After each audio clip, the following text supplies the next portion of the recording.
मैं नमन करता हूँ संविधान के शिल्पकार परम पूजनीय बाबा साहब एवं बहुजन समाज भजन के समस्त महापुरुष को वंदन करते हुए उपस्थित मातृशक्ति मेरे समस्त मूल निवासी भाई बहनों, आज का विषय जो है संविधान में लाभार्थियों के संविधान के प्रति कर्तव्य। विषय की शुरुआत कहां से करूं? साथियों, आप सबको विदित है कि पूर्व में 3000 वर्षों तक बहुजन समाज के लोग असंख्य पीड़ाओं अपमान को सहते हुए राजकीय जीवन जीने को मजबूर रहे। क्या क्या नहीं सहा था। हमारी बहन बेटियों ने शुद्धिकरण के नाम पर उनकी अस्मिता के साथ खिलवाड़ हुए। ये सब 3000 साल तक गुलामी बहुजन समाज ने सही।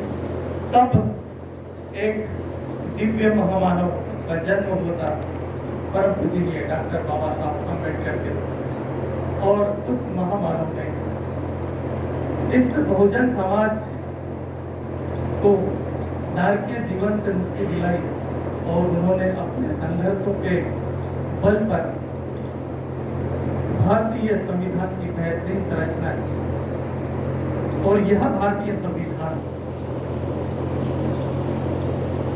में सबसे ज्यादा यदि इस भारतीय संविधान के कोई लाभार्थी है तो मैं कहना चाहता हूं इस मंच से कि भारतीय संविधान के सबसे अधिक कोई लाभार्थी है तो वह देश की आधी आबादी महिलाएं, जिन्हें संपत्ति का अधिकार नहीं था, जो 4 दीवारी में कैद रहती थी और केवल बच्चा पैदा करने की मसीह या ऐसा ही उन्हें घूंघट के आड़ में रहना होता था, उनके साथ गैर बराबरी का व्यवहार होता था। तो उन महिलाओं को बाबा साहब अम्बेडकर ने अपने संविधान से उनकी बेड़ियां काटी और उनको समानता का अधिकार दिया और इस देश की आधी आबादी पर बाबा साहब ने उपकार किए।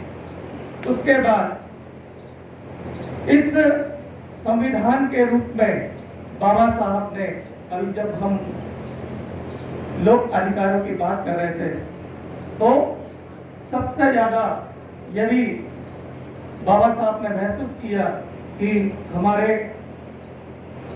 मूल निवासी बहुजन समाज के लोग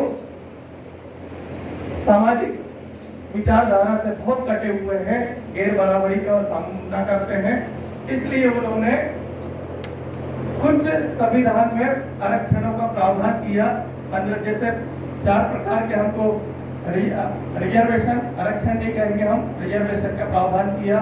शिक्षा में रिजर्वेशन, नौकरियों में रिजर्वेशन और प्रोन्नति में रिजर्वेशन।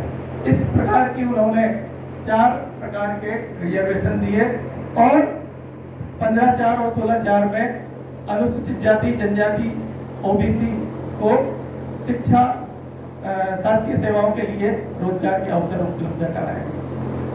और जब इन इस संवैधानिक प्रावधानों का उपयोग करके आज हम इस अप टू डेट हालत में झोपड़ों से निकल के महलों में आ गए हैं और हम लोग बड़े साधन संपन्न खुद को मानने लगे हैं।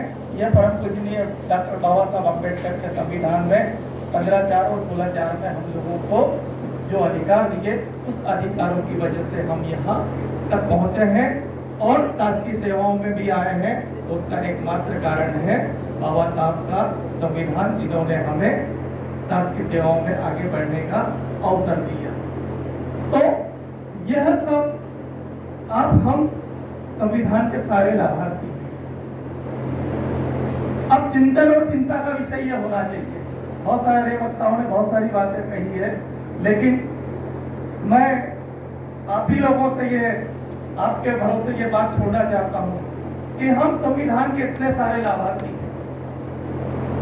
अब हमारा संविधान के प्रति क्या कर्तव्य होने चाहिए, क्योंकि संविधान के जरिए आज राष्ट्र इस उन्नति तक के शिखर तक पहुंचा है और संविधान लागू होने के बावजूद भी गुना की घटना, सीधी की घटना या अभी सागर के कुरई की घटना ले लीजिए, जहां एक युवा को मार डाला गया और उसकी मां को निर्वस्त्र करके परेड कराई गई, जैसे मणिपुर की घटना हुई।